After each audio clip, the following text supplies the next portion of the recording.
5 seconds. No such sale could have been won in the course of import because the sale did not occasion the import. None of those was export because the goods were not supposed to enter into the territory of another country in the form those were dispatched. The analogy of sales from duty-free shops was irrelevant, for it always remains on the other side, customs, frontier, and so the risk is transferred before crossing of the frontier. Thus, there was no gainsay that sales of goods to masters of ships were sales in the state and were taxable.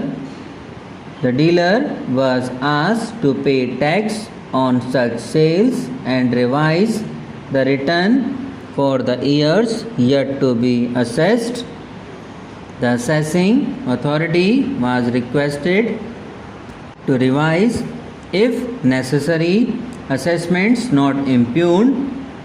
The appellate and revisional authorities were requested to treat the tax payable on such sale as admitted one.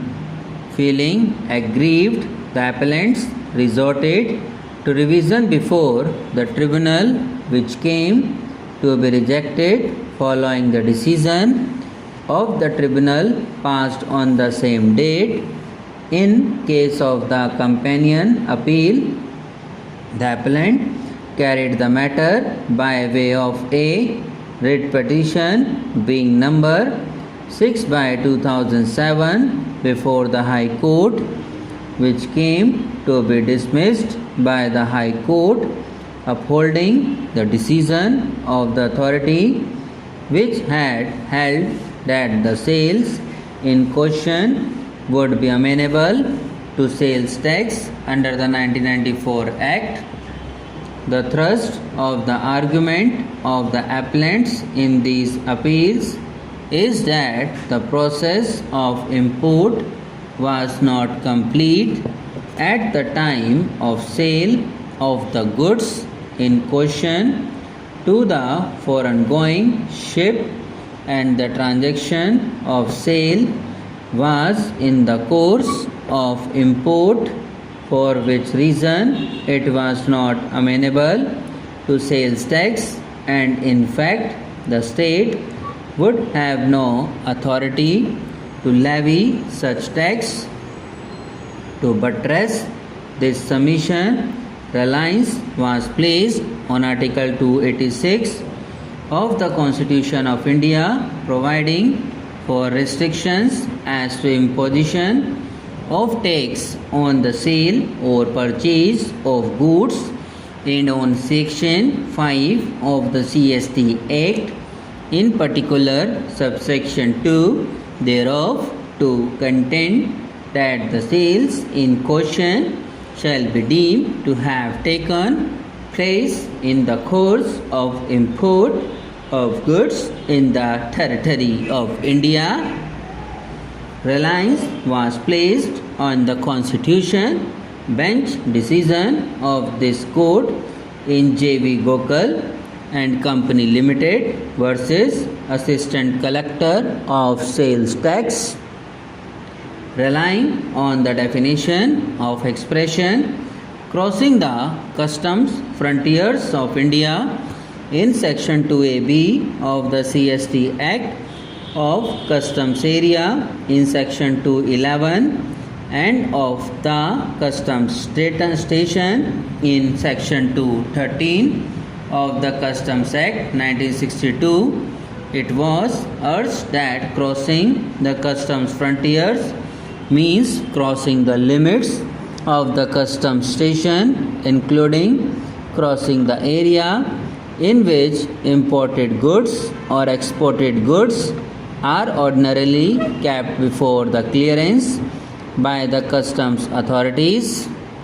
Reliance was also placed on the decision in Minerals and Metals Trading Corporation of India Limited versus Sales Tax Officer and others, which has had occasion to construe Section 5 of the CST Act. It was then urged that the goods in question were kept for warehousing, and a declaration was given by the appellants that the said goods would be exported to foreign going vessels as ship stores in terms of Section 88 of the Customs Act.